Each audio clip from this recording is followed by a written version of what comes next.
Buat kamu yang sedang menuju kasur, atau yang sudah di kasur tapi gabut gak bisa tidur, atau mungkin kamu yang masih jauh dari kasur karena harus lembur. Kenalin, aku Mas Gondrong. Di sini aku bakal nemenin kamu sambil bacain buku, cerita, atau kisah yang aku ambil dari berbagai sumber. Channel ini masih baru banget, jadi aku berharap kalau ada yang kurang, kamu bisa kasih masukan di kolom komentar. Baik itu tentang audionya, materinya, atau apapun itu. Karena aku berharap channel ini bisa jadi solusi buat kamu yang dulu waktu kecil suka dibacain cerita sebelum tidur sama orang tuamu. Cerita kali ini masih melanjutkan dari seri novel Chicken Soup for the Soul yang berjudul Menemukan Kebahagiaan. Oke, langsung aja kita buka bukunya.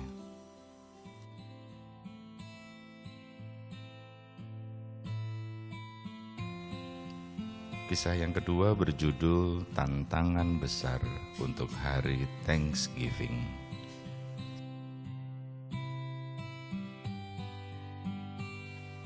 Aku dan temanku Marilyn baru saja duduk di kedai kopi favorit kami. Bulan depan book talk dilaksanakan di rumahku, kataku. Aku benci sekali menyiapkannya. Aku tahu maksudmu, jawab Marilyn. Aku menghabiskan 1 minggu untuk membersihkan rumah ketika giliranku di bulan Februari. Belum lagi memanggang 2 cake. Belum lagi acara itu hanya berlangsung selama 2 jam. Semua pekerjaan itu hanya untuk 2 jam. Marilyn mengangguk saat kami menghirup latte panas kami. Jika itu belum cukup buruk, kataku sambil membersihkan busa susu dari bibirku. Seluruh keluargaku akan datang untuk merayakan Thanksgiving tahun ini. Aku sangat mencintai mereka. Tapi kau tahu apa artinya kan? Ya, masak dan membersihkan rumah, mengganti spray, bertanya-tanya bagaimana caranya memberi makan semua orang. Aku mengalami hal yang sama setiap tahun. Bel di pintu masuk kedai kopi berdentang, dan masuklah seorang perempuan yang lusuh, menggotong 2 kantong belanja super besar yang penuh dengan barang. Helai-helai uban menjuntai keluar dari selendang lusuh yang menutup kepalanya. Busananya sama sekali tidak sepadan, dan salah sepatu kanvas hitamnya berlubang di bagian ibu jarinya.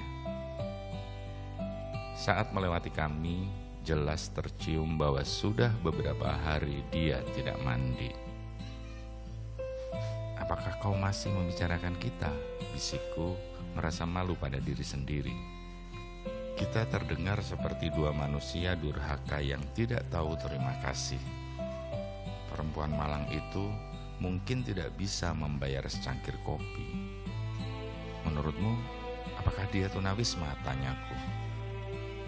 Marilyn mengangkat bahu, kemudian dia meraih dompetnya, berjalan ke kasir tempat dia membayar kopi dan pai apel untuk perempuan itu. Perempuan itu tersenyum, memamerkan gigi jeleknya. Aku mendengar Marilyn mengundangnya untuk bergabung dengan kami. Tetapi perempuan itu menggeleng dan duduk di sebuah kursi empuk di sudut ruangan yang diterangi sinar matahari. Itu manis sekali, kataku ketika Marilyn kembali ke tempat duduk kami. Dia menggulirkan matanya ke atas. Itu tadi adalah perasaan bersalah. Aku menggigit biskuit coklat. Kau tahu tidak, terkadang sepanjang hari aku hanya mengeluh. Aku juga.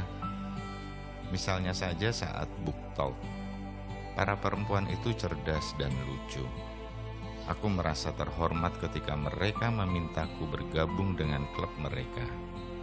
Seharusnya aku tidak mengeluh menerima mereka di rumahku selama beberapa jam. Marlin melirik perempuan itu yang sedang membolak-balik majalah People yang sudah lusuh. Aku tidak tahu mengapa aku selalu melihat gelas setengah kosong, ketika sebenarnya berisi setengah penuh, katanya. Kita harus berhenti mengalah. Ini kebiasaan buruk. Aku mengatakan dengan keyakinan yang lebih besar daripada yang kurasakan.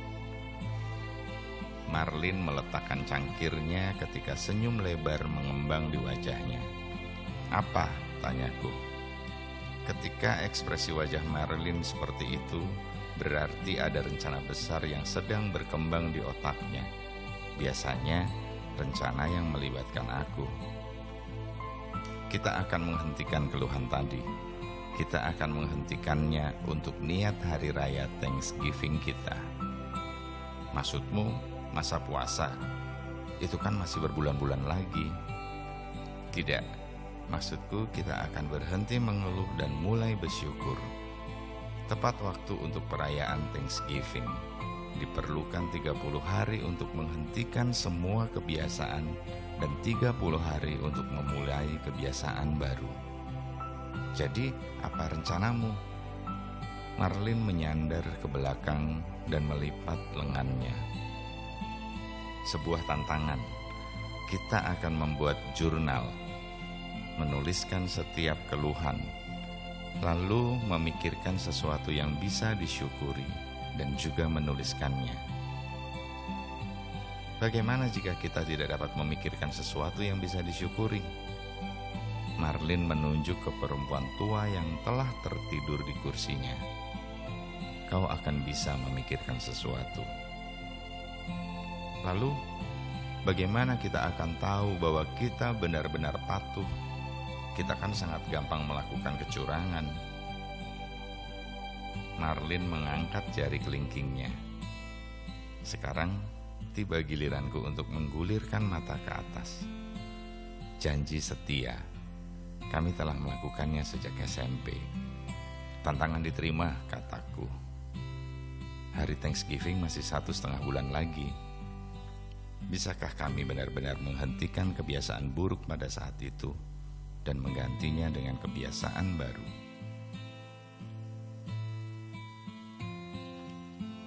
Keesokan paginya aku menuang sereal dan mengambil kotak susu yang ternyata kosong. Aku tidak bisa makan sereal tanpa susu, gumamku.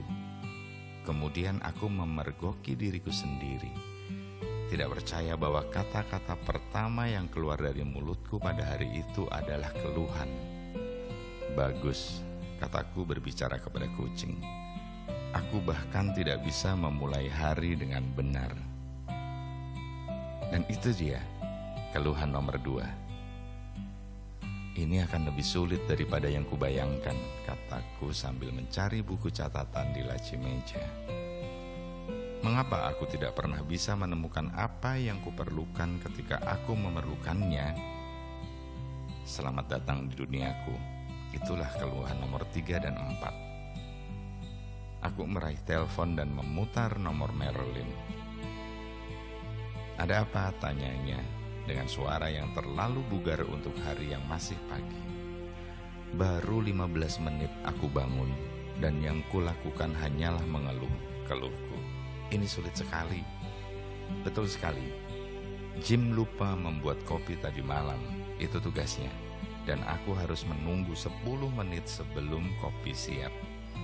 Kau menuliskannya? Marlin ketawa. Tidak bisa menemukan buku catatan. Aku juga. Baiklah, cepat. Apa yang kau syukuri? Tanyanya. Aku bicara di telepon bersama sahabatku. Dan kucingku tertidur di pangkuanku. Bagaimana denganmu? Aku minum kopi di dapur yang hangat dan akan pergi berolahraga, jawab Marlin. Tuh kan, ternyata tidak terlalu sulit. Tetapi itu memang sulit. Sulit dipercaya bahwa aku begitu banyak mengeluhkan hal-hal yang sepele. Sulit dipercaya bahwa aku kurang bersyukur untuk keluarga, teman-teman, dan kesehatanku.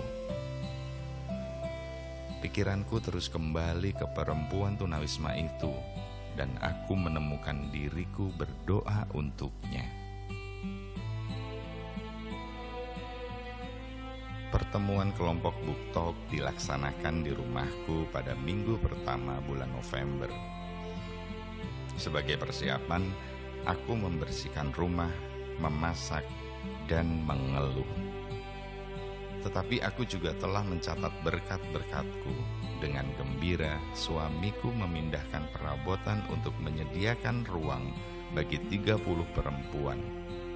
Cheesecake yang kupanggang ternyata sempurna. Teman-teman di kelompok buku memuji rumahku yang indah, dan aku menyadari bahwa mereka benar. Ketika minggu-minggu berlalu, aku melihat bahwa buku catatanku mencatat lebih banyak berkat daripada keluhan. Marlin melaporkan fenomena yang sama. Cara ini tidak mengatakan bahwa kami tidak mengeluh. Kami masih mengeluh, hanya saja lebih sedikit. Mungkin keluhannya berkurang karena kami menyadari bahwa kami memiliki begitu banyak hal untuk disyukuri. Hari Senin setelah hari Thanksgiving, aku dan Marlin bertemu untuk minum kopi lagi, membandingkan kisah-kisah perayaan kami, dan membagikan apa yang telah kami tulis di buku catatan kami. Menarik ya, kata Marlin. Sekarang aku tidak perlu banyak mengeluh. Dan ketika aku mengeluh, keluhannya lebih terdengar sebagai pernyataan masalah, bukan rengekan. Aku juga merasa lebih baik dan hidup pada umumnya, kataku sambil menghirup kopi susu. Rasanya kita berutang syukur kepada perempuan tunawisma itu kan? Ya, kata Marlin, tentu saja.